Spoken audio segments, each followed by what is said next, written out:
Hey guys, today I got for you the best graphics settings in Warzone to significantly improve your visibility and boost performance. So for this Warzone optimization guide, I benchmarked and visually compared each graphics setting in a live plunder match to help you get the highest FPS at the best visual quality. To give you a taste, here is how Warzone looks and performs completely unoptimized on the lowest settings, compared to my best optimized settings. Alright, so once we're in the game, we have to make sure that we actually modify the appropriate type of settings. So if they actually look like this, so kind of halfway filled with gray and black, then these are actually the settings for multiplayer. So in order to modify the Warzone specific settings, you have to open up either a Warzone or Plunder lobby, then click on the cog icon and go to graphics. And now you can see that the settings actually look slightly different. So you no longer have this kind of gradient behind the non-selected settings. Now the display tab is relatively straightforward. Under display mode, you want to select full screen exclusive. As always, this gives you the lowest amount of input latency and the highest performance. Select your monitor as well as your primary graphics card, your screen refresh rate as well as screen resolution. I like to play at a brightness of 55% to see a little bit better in these dark corners. And in order to further reduce input latency in Warzone, you absolutely want to make sure, if you have an NVIDIA GPU, to use NVIDIA Reflex Low Latency. What this option is doing is basically making sure that your game is always running at the highest possible performance before your system becomes GPU bottlenecked, and that your system actually has to wait for the GPU to render for the next frame. Most people playing Warzone are likely going to be GPU bottlenecked, in which case you want to select NVIDIA Reflex Low Latency on, and on the other hand, if you have a very weak CPU and you're always CPU bottlenecked, then select on plus boost. By the way, you can check whether you are CPU or GPU bottlenecked by going to Interface, looking for Telemetry, and enabling both GPU and CPU time.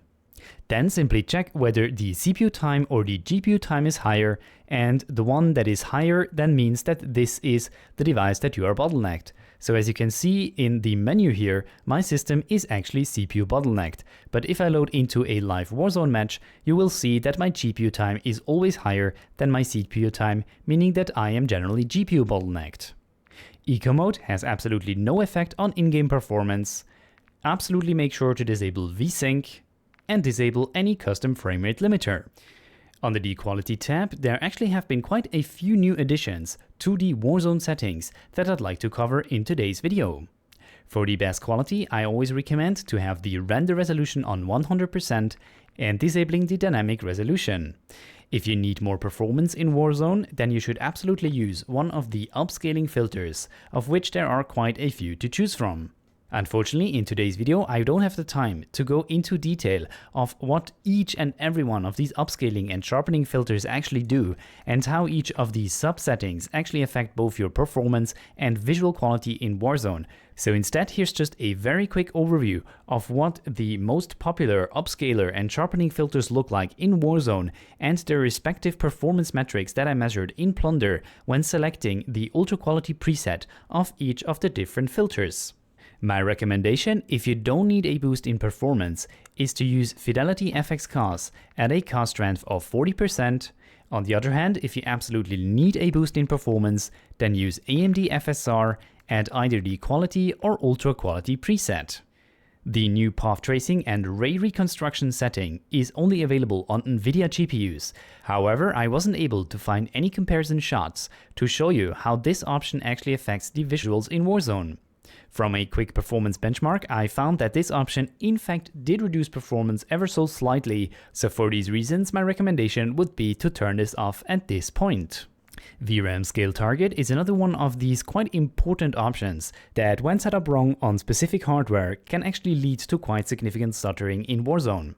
Now if you have a GPU that, in quotes, only has 8 GB of VRAM, which you can see down here on the right hand side, then you should absolutely not select a VRAM scale target of 90 and instead reduce it to 70 or 60%. Reason being is that if you select a too high VRAM target on a GPU that doesn't have an awful lot of VRAM, I found that there are a lot of spikes in the frame time graph. Variable ray shading is another new option coming to Warzone that actually provides quite a significant boost in performance by reducing the render resolution of certain parts of your image. From my testing, this option improved performance by roughly 3% while having an almost indiscernible impact on visual quality. Note that for variable ray shading to properly work, you have to both restart the game and make sure that the game recomputes shaders. If it doesn't do it itself, go to the Display tab, click on Restart Shader Preloading and restart the game. DLSS frame generation only works on 40 series graphics cards and also only if you have hardware accelerated GPU scheduling enabled. This feature improves performance by roughly 40 FPS on my system. However, you should note that these aren't real frames that you're seeing. It's actually AI that interpolates between real frames, and therefore this is not going to make the game any more responsive than it already is. Quite on the contrary, frame generation can actually increase your input latency, as shown for instance by Hardware Unboxed. And for these reasons, I would rather recommend you to use a upscaling filter if you need more performance in Warzone. Now, if so far you've got any value from this video, I would highly appreciate it if you guys could like this video and consider subscribing to the channel. Currently, roughly 90% of viewers of my videos are not subscribed, and you guys would absolutely make my day if you could support the tremendous work that I put into these types of videos. Moving on to details and textures, we have texture resolution. Now from this comparison you can see that playing the game at very low makes the game look absolutely trash, while providing only a marginal boost in performance over the low and normal presets. On the other hand, going all the way up to high actually introduces a significant reduction in performance and especially of the 1% lows, so my clear recommendation for anybody is to play at the texture resolution normal, or if you don't have a too beefy GPU, at least at the low preset. Texture anisotropic filtering has absolutely no impact on performance whatsoever, and because this improves the quality of textures that are viewed at a high angle, I would highly recommend to set this to high.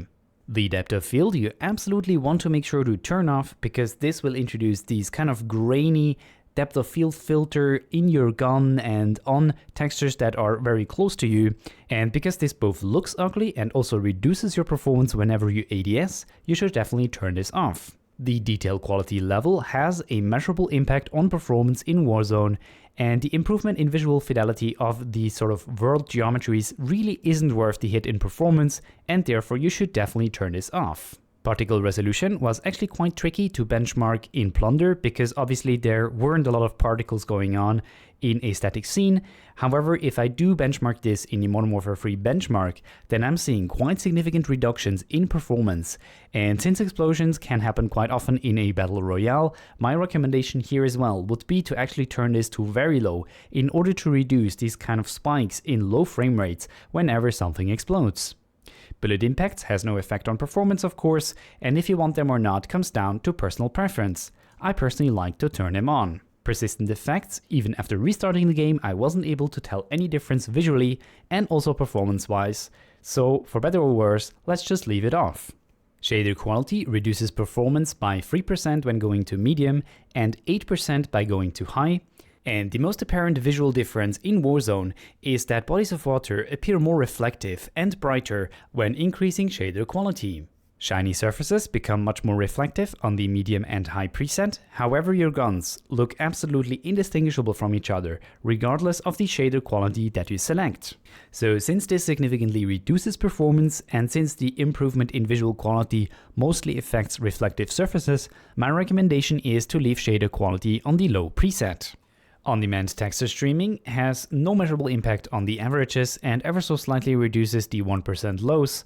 And from a side-by-side comparison, we actually have to look extremely closely to find any differences. So this option neither improves performance nor visual quality, and thus we leave it off. For local texture streaming quality, I didn't see much of a difference in performance, and from this comparison you can see that the landscape becomes slightly higher resolved with streaming quality high. Some textures are actually slightly higher resolved and the terrain appears to have slightly more detail. So for the best visual quality, I would recommend to turn this on. Here's a comparison of how the different shadow quality presets look like and their respective impact on performance. Very low and low look extremely low res and blocky, whereas the high and ultra preset have a slightly too high impact on performance in my opinion. So the best trade-off between quality and performance is clearly the normal preset. Enabling screen space shadows slightly reduces the average performance in Warzone and more significantly so the 1% lows. As I showed in my Modern Warfare 3 multiplayer FPS guide, I found that enabling this option actually introduces additional shadows in the world besides the ones on your weapon and your character. As this makes the game look much more lifelike, my recommendation, if you can spare a little bit of performance, is to actually set the screen space shadows to the low preset. And finally, leave all the options starting from ambient occlusion and going down to water quality turned off or on their lowest values, as they don't provide any competitive advantage in visibility and all reduce performance to a certain extent. Moving on to field of view, for which you can see the performance that I'm getting on screen right now. Naturally, selecting a lower field of view yields a slightly higher performance. However, the disadvantage of not seeing people at the periphery of your vision is actually much greater than the slight improvement in performance, and therefore my recommendation, as always, is to just use the field of view that you're feeling most comfortable playing with. In my case, this is somewhere between 105 or 110. ADS field of view you want to play on affected for reasons that we have talked about a billion times. Basically, it doesn't zoom in your field of view as much as if you have it on independent. It more naturally matches the field of view that you've selected up here. Weapon field of view wide makes the weapon look a little bit smaller, and therefore it will not cover up as much screen real estate as if you have selected narrow. I prefer a third person field of view of 90 and a vehicle field of view of white. And finally, turn off motion blur, film grain, set the camera movement to least, and make sure that the spectator cam is on game perspective rather than on the awkward helmet camera. And with that, we come actually to the last part of today's video, which is actually not covering something in the graphics tab, but is actually something on the interface tab instead. Here you can now find the color customization option, which if you click on it, you can actually modify the colors for each and every element on your heads-up display. So if you want to, you can go absolutely crazy with these. Then scroll down to color filter settings, select the filter 2, use filter target both, and crank both the world and interface color intensity all the way to 100%. As you can see from the right hand side, by enabling this option, you're actually introducing quite more saturated and much nicer looking colors of your game, and it doesn't only affect the heads-up display, but it actually also affects the entire game to make it pop a little bit better. Besides that, you'll probably also want to crank your digital vibrance value in the NVIDIA control panel to something like 60 or 70% to make the game look even better. Besides in-game settings, there are also a few window settings that you should keep in mind in order to get the highest possible performance in Warzone. The first one is going to be to actually disable hardware accelerated GPU scheduling. So for this you want to go to Graphics Settings, click on Change Default Graphics Settings, and make sure that this toggle, Hardware Accelerated GPU Scheduling, is disabled.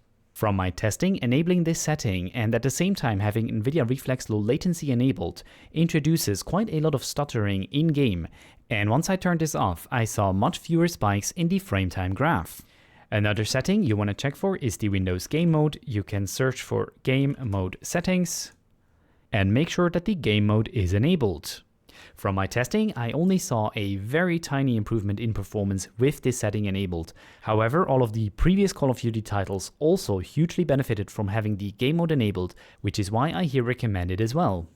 Besides that, there are some meaningful tweaks that you can do to the Warzone configuration file that actually provide quite a significant boost in performance. To find the configuration file, simply click on your Documents folder, go to Call of Duty, Players, and open the options4.cod23.cst file. The first thing you want to check is whether the render worker count is appropriately set, and since I already produced a full video on this configuration file here, I will just leave a link to that video in the card right now, where you'll find all the information needed to figure out what the correct render worker count value is, depending on your specific CPU.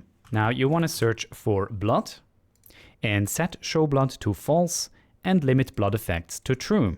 As you can see, turning off the blood effects hugely helps in improving visual clarity of the game and will definitely help you in lining up shots on your opponents. Next, search for cascades and set the sun shadow cascade to low 1 cascade. You can simply copy paste the value on the right hand side into the left field, and this will actually give you a huge boost in performance. From this comparison, you can see that in-game shadows will be quite significantly degraded when reducing this option. However, the performance gain that this option brings is so significant that I would highly recommend you to turn this down anyways.